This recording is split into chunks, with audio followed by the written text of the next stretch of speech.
Welcome back to the channel guys. आज की video में हम एक न्यू आईपीओ के बारे में बात करने वाले हैं। मार्केट में इसकी काफी अच्छी डिमांड बनी हुई है। फिलहाल अगर बात करूं तो 11% का ग्रे मार्केट प्रीमियम आ रहा है एज पर सोर्सेस, जिसके हिसाब से एक लॉट के ऊपर ऑलमोस्ट 1680 रुपए का प्रॉफिट हो सकता है अगर अलॉटमेंट आ गया तो। मैं बात कर रहा हूँ श्रीजी शिपिंग ग्लोबल के आईपीओ के बारे में। ये एक मेन बोर्ड सेगमेंट का आईपीओ रहने वाला है, जिसमें ये कंपनी एक कंप्लीट फ्रेश इशू करने वाली है। इसमें 1.63 करोड़ शेयर्स को इशू किया जाएगा, जिसकी वैल्यू 410 करोड़ रुपए रहेगी। ये आईपीओ स्टार्ट हो जाएगा 19 अगस्त को, क्लोज हो जाएगा 21 अगस्त को। इसकी अलॉटमेंट 22 अगस्त को पता लगेगी। रिफंड्स और शेयर्स क्रेडिट 25 अगस्त को होंगे एंड ये लिस्ट हो जाएगा मार्केट में 26 अगस्त को। ये एक book building type of IPO है। 240 टू 252 रुपीज पर शेयर का प्राइस बैंड दिया गया है। 10 रुपए की फेस वैल्यू पे आ रहा है एंड रिटेल कैटेगरी में 58 शेयर्स का एक लॉट रहेगा, जिसके 14,616 रुपए की बिड लगानी होगी। स्मॉल एचएनआई कैटेगरी के लिए 14 लॉट्स की एप्लीकेशन लगानी होगी, जो कि 812 शेयर्स की रहेगी, जिसके लिए 2,04,624 रुपए देने होंगे। एंड बिग एचएनआई कैटेगरी में 69 लॉट्स की एप्लीकेशन लगेगी, 4002 शेयर्स की, जो कि 10,08,504 रुपए की रहेगी। प्री इशू जो प्रोमोटर की शेयर होल्डिंग है ये 100% है, क्योंकि पोस्ट आईपीओ 90% पे आ जाएगी। अब 90% पे प्रोमोटर होल्डिंग रहेगी, वैसे कुछ टाइम तक ही रहेगी, क्योंकि भाई सेबी का रूल है कि 75% पे ही प्रोमोटर होल्डिंग होनी चाहिए। तो हो सकता है भाई आगे चल के प्रोमोटर का सेल ऑफ आए या फिर किस तरीके से अपने इक्विटी को डाइल्यूट करेंगे, वो आगे चल के ही हमें पता लगेगा। बाकी अगर बात करें इसके लीड मैनेजर की, तो इसके दो लीड मैनेजर्स हैं, B line capital advisors private limited and Elara capital private limited. Elara capital lead manager के इतना ज्यादा इश्यूज नहीं आए हैं, मतलब पिछले 3 सालों में इसके 3 ही इश्यूज आए हैं एंड जो तीनों इश्यूज हैं इनकी परफॉर्मेंस इतनी कुछ खास नहीं है। एक इशू है 12% पे लिस्ट हुआ है, करंटली 40% पे ट्रेड कर रहा है। दूसरा इशू है जो कि फ्लैट लिस्ट हुआ था, जो कि करंटली नेगेटिव में ट्रेड हो रहा है। एंड तीसरा इशू है जो कि 40% गेन पे लिस्ट हुआ था एंड करंटली 50% गेन पे है। तो इसका ट्रैक रिकॉर्ड भाई, क्योंकि हर साल एक ही इशू आ रहा है, इतना ज्यादा कंसिस्टेंट नहीं है। एंड भाई जब इतने टाइम के बाद इशू आ रहा है, इससे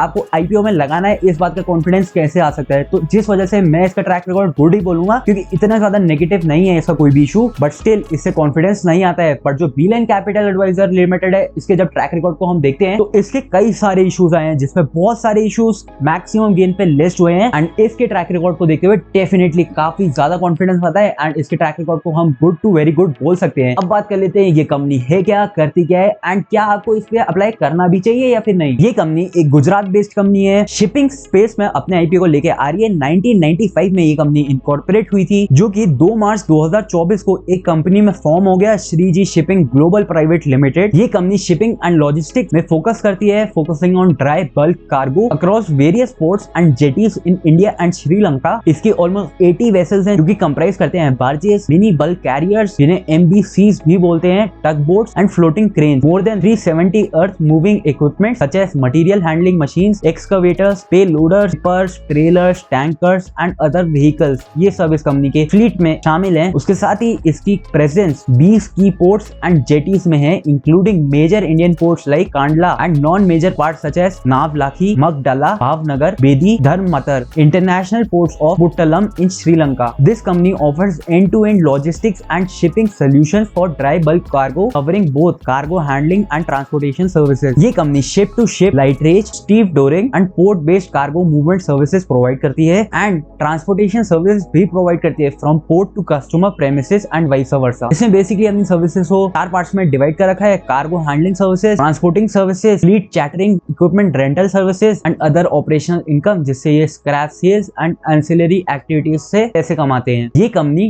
डाइवर्स सेक्टर ऑफ इंडस्ट्रीज को सर्व करती है, oil and gas, power and energy, FMCG, coal, metal, सब कुछ ही आ गया। ये सारी इंडस्ट्रीज को अपनी सर्विसेज प्रोवाइड करती है एंड ओवरऑल आपको समझ आ ही गया होगा कि ये कंपनी है क्या, करती क्या है एंड कैसे ये बाकी लॉजिस्टिक सर्विसेज से जो कि आजकल अपने आईपीओ को लेके आ रहे हैं, जो कि सिर्फ transport facility and warehousing facility offer करते हैं, उनसे किस तरीके से ये कंपनी डिफरेंट है। बाकी अब बात कर लेते हैं इसके फाइनेंशियल्स की एंड कैसी इसकी परफॉर्मेंस है एक्चुअल में, तो वो तो अब पता लगेगा। 2023 में इस कंपनी का जो रेवेन्यू था ये 830 करोड़ पे था। 2024 में ये घट गया 736 करोड़ पे आ गया एंड 2025 में भाई ये तो और ज्यादा घट गया, 610 करोड़ पे आ गया। अब इसका रेवेन्यू तो डीग्रो ही करता जा रहा है, जो कि काफी बुरी बात है। इसका मतलब ये कंपनी अपना जो मार्केट शेयर है ये गंवा रही है। बाकी अगर देखा जाए इसके एसेट्स वो साल बार साल बढ़ रहे हैं। 2023 में 601 करोड़ पे एसेट्स थे, 2024 में 610 करोड़ पे पहुंच गए एंड 2025 में 760 करोड़ पे ऑलमोस्ट इसके एसेट्स पहुंच चुके हैं। प्रॉफिट आफ्टर टैक्स की बात करी जाए तो 2023 में 118 करोड़ का प्रॉफिट आफ्टर टैक्स था, 2024 में 124.51 करोड़ का प्रॉफिट आफ्टर टैक्स है एंड 2025 में ये 141.24 करोड़ का है। बोरिंग वाइज बात करी जाए तो 2023 में 175 155.45 पे करोड़ पे बोरिंग थी इसकी 2024 में 158.88 करोड़ रुपीस पे है, जो कि घट गया है। बट 2025 में ये अगेन बढ़ गया है एंड ऐसे वैसे नहीं, सीधा 100 करोड़ का जंप है। 256.47 करोड़ पे इसकी बोरिंग आ चुकी है। डेट टू इक्विटी वाइज बोले तो 0.75 है, जिस वजह से ये कंपनी किसी भी तरीके से डेंजर जोन में तो नहीं है। रिटर्न ऑन इक्विटी वाइज बात करें 42.91% का है। रिटर्न ऑन कैपिटल एम्प्लॉयड देखा जाए 28.09% पे है। रिटर्न ऑन नेटवर्थ 42.91% है। पैट मार्जिन की बात की जाए 23.24% है। एबिटा मार्जिन 33.03% पे है एंड जिस प्राइस टू बुक में आईपीओ लेके आ रहे हैं 10.76 है, बहुत ही ज्यादा एक्सपेंसिव है। ईपीएस वाइज बात करी जाए तो प्री आईपीओ 9.63 पे है, पोस्ट आईपीओ 8.67 पे पहुंच जाएगा। पी वाइज देखा जाए तो प्री आईपीओ 26.16 पे है, जो कि पोस्ट आईपीओ 29.07 पे आ जाएगा। अगर बात करी जाए इस कंपनी का आईपीओ लाने की क्या जरूरत है, इस आईपीओ का ऑब्जेक्टिव क्या है, तो इस कंपनी को ड्राई बल्क कैरियर्स को और ज्यादा एक्वायर करना है in supramax category in the secondary market, जिसके लिए इसको 251.18 करोड़ रुपीस की जरूरत है। इनको प्री पेमेंट एंड रीपेमेंट करनी है अपने बोरिंग्स के लिए, जिसकी इनको 23 करोड़ रुपए की जरूरत है एंड बचे हुए पैसे जनरल कॉर्पोरेट पर्पसेस में यूज करे जाएंगे। तो आईपीओ का ऑब्जेक्टिव भाई ठीक ठाक ये है, इतना ज्यादा कुछ अच्छा नहीं है मेरे हिसाब से। आईपीओ का ऑब्जेक्टिव इतना जबरदस्त नहीं है, मतलब इतना दमदार ऑब्जेक्टिव नहीं है। बाकी अगर इनके रेवेन्यू बाइफर्केशन की बात करी जाए, इस कैटेगरी से कितना रेवेन्यू आता है, तो कार्गो हैंडलिंग से इस कंपनी का 79.39% रेवेन्यू आता है। ट्रांसपोर्टेशन से 11.78% रेवेन्यू आता है। Fleet chattering and equipment rental से 7.8% रेवेन्यू आता है। अदर ऑपरेशनल इनकम जो है इससे इनका 1.03% रेवेन्यू आता है। ज्योग्राफी वाइज रेवेन्यू की बात करी जाए तो इंडिया से इनका 92.84% रेवेन्यू आता है। श्रीलंका से इनका 7.14% रेवेन्यू आता है। तो ओवरऑल अब मैंने आपको सब कुछ ही बता दिया है इस आईपीओ के बारे में, इस कंपनी के बारे में, इसके फाइनेंशियल्स के बारे में एंड इस कंपनी ने अपने आरएचपी में अपने पीयर्स को आइडेंटिफाई नहीं कर रखा है। तो ऑलमोस्ट मैंने आपको सारी चीजें बता दी इस आईपीओ के बारे में। बट क्या इस आईपीओ में आपको अप्लाई करना भी चाहिए? वेल, सिर्फ ग्रे मार्केट प्रीमियम को देखो तो डेफिनेटली अप्लाई कर सकते हो, बट क्या उसी गेन में वो आईपीओ लिस्ट हो भी जाएगा? ऐसा होता है नहीं। अभी रिसेंटली आपने देखा होगा आज ही एक आईपीओ लिस्ट हुआ है जिसका ग्रे मार्केट प्रीमियम कुछ भी नहीं। लिटरली अगर उसमें पैसा लगाया जाता है ग्रे मार्केट प्रीमियम को देखते हुए तो आपका पैसा नहीं बनना था, उल्टा वो डिस्काउंट में लिस्टिंग होनी थी उसकी। बट